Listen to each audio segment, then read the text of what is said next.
Good morning, students. Once again, welcome back to computer class.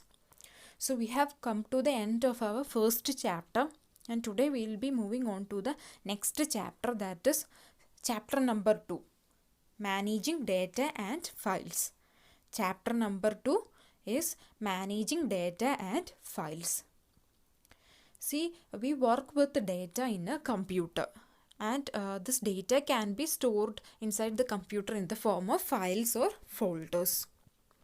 And these files and folders, we have to arrange them properly inside the computer, otherwise it will be difficult for us to find this or search for these files later on. Okay, so organizing these files and folders in your computer is a mandatory process. Okay, and organizing the files and folders on a computer is known as file management.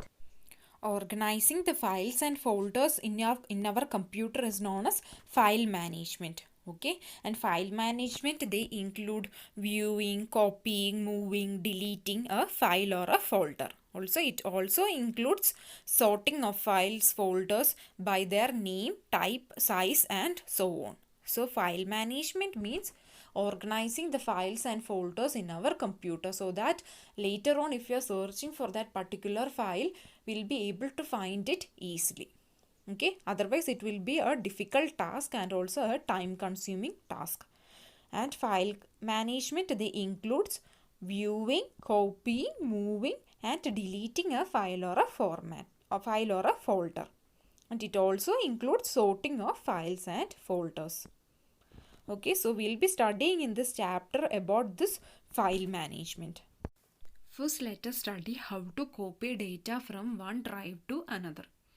We know that the computer drive is a piece of hardware that we can use for reading and storing information. Okay, and usually a computer, they has got a hard disk drive that is present inside the CPU.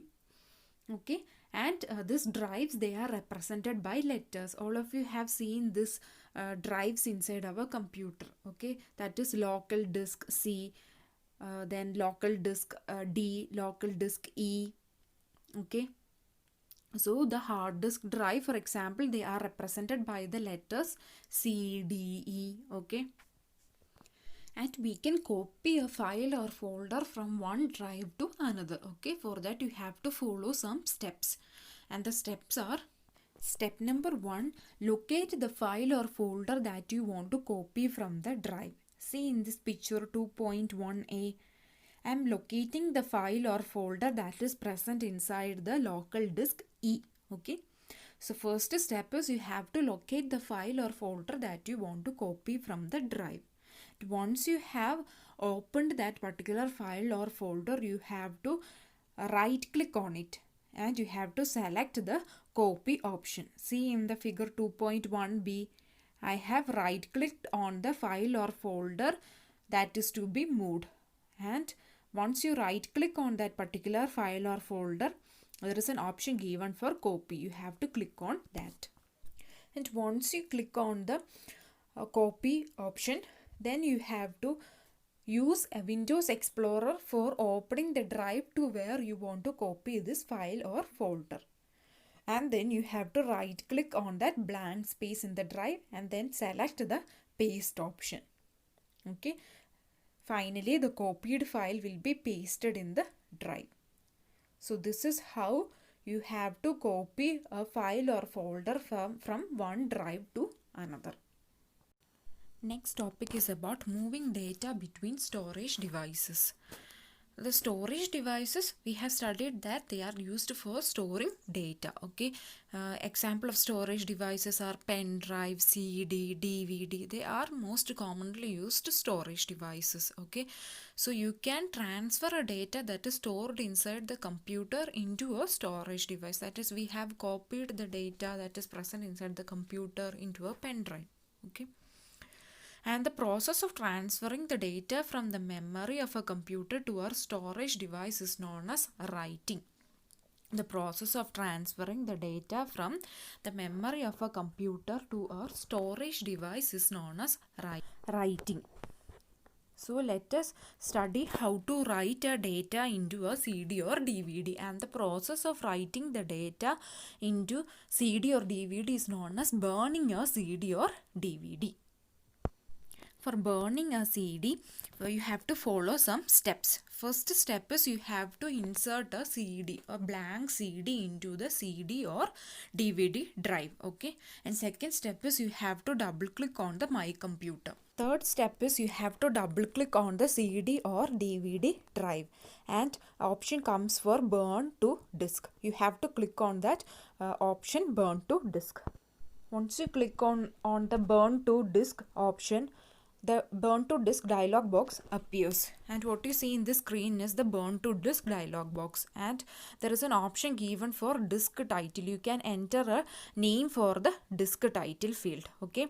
And there is an option given with the CD or DVD player, okay? You have to click on that option with the CD or DVD player, and next step is you have to click on the next button. Step number 6 is you have to drag and drop the music or data files to the particular CD. Okay. Again, you have to double click on the My Computer, and once again double click on the CD or DVD drive, and there is an option given for burn to disk. You have to click on that. The burn to disk dialog box appears. In the burn to disk dialog box, there is an option given for recording speed, and you can choose a recording speed from the clicking on the drop down menu, and at last you have to click on the next button. So this is how you can burn a CD or DVD. First step is you have to insert a blank CD into the CD or DVD drive. Second step is double click on the My Computer. Third step is double click on the CD or DVD drive. Fourth step is enter a name in the disk title field. Fifth step is click on with a DVD or a CD or DVD player to burn a master CD. And sixth step is drag and drop music or data files to the CD. Seventh step is click on the burn to disk option. The burn to disk dialog box opens. And eighth step is choose a recording speed from the drop down menu. Click on next button. Okay, so these are the steps for burning a CD or DVD. Next, let us study how to move the data from a pen drive. For moving the data from a pen drive, first step is you have to insert the pen drive into your computer system. Okay, once you insert the pen drive into your computer system, the autoplay dialog box will appear. What you see in this picture is the autoplay dialog box. Okay, once you insert the pen drive in your computer system, you will see this autoplay dialog box.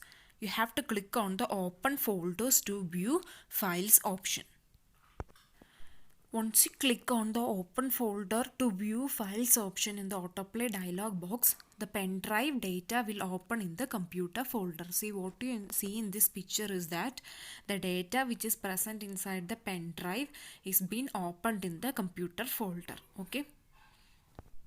I want to move this file or folder to my computer. For that, I have to first right click on the file or folder that you want to move to your computer. Okay. When you right click on the file or folder, there is an option given for cut or copy. Okay, you can either click on cut or copy. And next step is you have to open the location in which where you want to move this file and folder. Okay. See, I want to move my file or the data inside the file to Notepad. So first I am opening the Notepad, and in the edit section there is an option given for paste. Okay, I am clicking on the paste. Once I click on the paste option, the selected file or folder will be moved to this Notepad. Okay.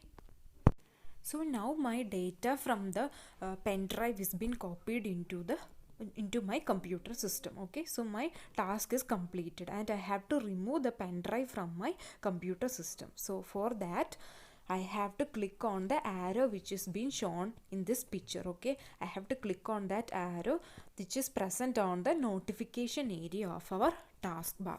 Okay, for removing the pen drive from my system, I have to click on the arrow which is being shown in this picture. Okay, and this arrow is being present inside the notification area of our taskbar. So once again, for moving the data from a pen drive, first step is insert the pen drive in your computer system. Step number 2, the autoplay dialog box will appear. Click on the open folder to view files option. Third step is the pen drive data opens in the computer folder. Step number 4, right click on the file or folder you want to move to your computer and click on the copy option. Step number 5, open the location where you want to move the file or folder. Step number 6, right click on the blank space and select the paste option. The selected file or folder will be moved to your computer. And step number 7, to remove the pen drive from your system, click on the arrow present on the notification area of the taskbar. And step number 8, click on the pen drive icon. Select your pen drive to remove it safely from your computer. Okay, so these are the steps for moving the data from a pen drive. Next topic is about working with multiple applications. In your computer, you can do different things at the same time. For example, you can type a document inside Microsoft Word, or you can play games, you can listen to music, you can watch a movie. Okay, you can do multiple tasks at the same time. And in Windows 7, you can open 2 or more applications at the same time. For this to happen, you have to follow some steps. First step is you have to open the web browser on your computer system, and you can search for some data that you like. And second step is you have to open the music folder and play any songs from your computer system. Okay, first and second step is, first I am opening a web browser and searching for a data, and next step is I am opening a music folder and playing a music. Okay, and I want these two applications to happen at the same time. For that to happen, you have to right click on the taskbar and select the show window side by side options from the menu. See in that picture, you have to first right click on the taskbar and a pop-up menu will appear like what you see in this picture, and there is an option given for show window side by side. You have to click on that particular option, and once you click on that particular option, both the application windows will appear on the screen side by side. Okay, so now you can search for the data and you can listen to the music at the same time. That is, you can do multiple tasks at the same time. Here I am doing 2 tasks at the same time. First activity is I am searching for a data in the web browser, and the second activity is I am listening to the music. Okay, see in this picture, once I clicked on the option show windows side by side, my both application has appeared on the screen side by side. See, the music folder is also open and the web browser is also opened. I am doing multiple tasks at the same time. Okay, so this is how we can work with multiple applications. Next topic is about searching for a file using wildcard character. See, I want to find or search for a file inside my computer, but I doesn't know its exact name or location.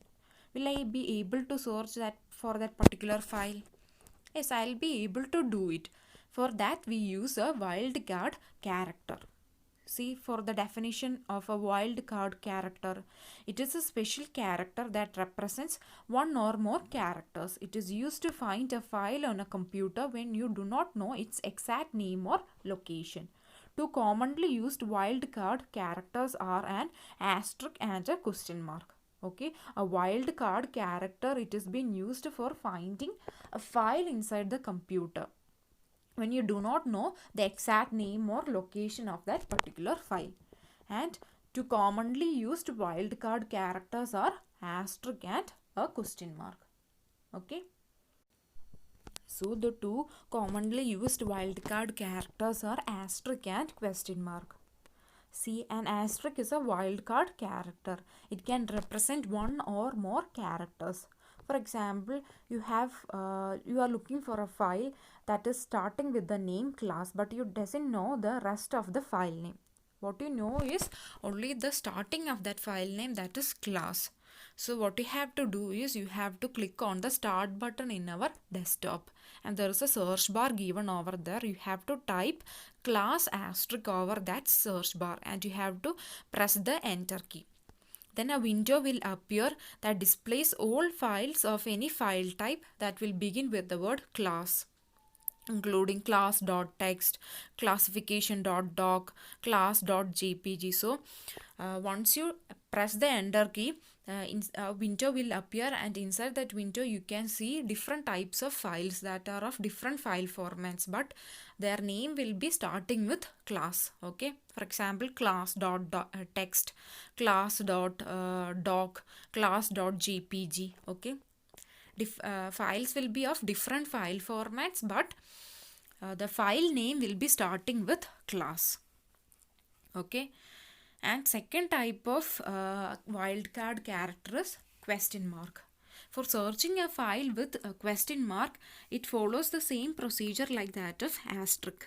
But the difference between an asterisk and a question mark is that in asterisk you can enter one or more characters, but in question mark you can enter only one character. Okay, if you are searching for a file with a question mark, you can enter only one character. For example, you can type D question mark, C question mark. Okay, but in asterisk you could enter a complete character, like you can enter a character like class, you can enter a character like employee. Okay, but in question mark you can enter only one character. For example, D question mark, C question mark, etc.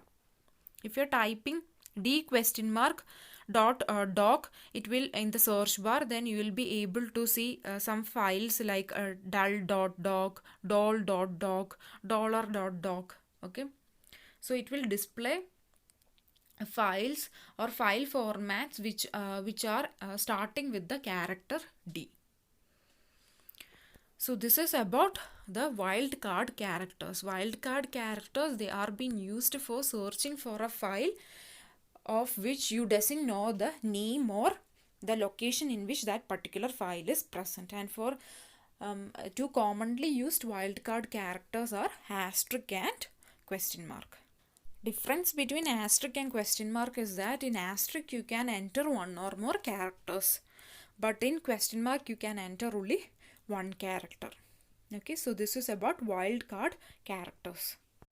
Next topic is about different file formats. We have used different types of files in a computer. For example, for storing a program, we use a program file. For storing a text, we use a text file. For storing an image, we use an image file. Okay, so different types of files, they store different types of data. Okay, in each type of file there could be a different type of data. So according to the type of data that is being stored inside a file, each file has got a specific file format. Okay, for example, for a file which is being used for storing an image, it has got a file format. A file which is used for storing text, it has got a specific file format. A file which is used for storing program, it has got a specific file format. Okay, so each file they has got a different file format depending upon the type of data that is stored inside that particular file.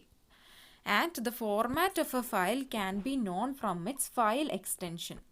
The file extension are used so that the operating system of a computer can recognize the file type. Okay, we can know the particular format of a file by looking at its file extension. Okay, file extensions are being used to inform the operating system that this is a particular type of file. Only then the operating system will be able to recognize the file type. And some commonly used file formats are JPG, MP3, MP4, DocX, etc. Okay, so first let us see these different types of file format. First one is JPG.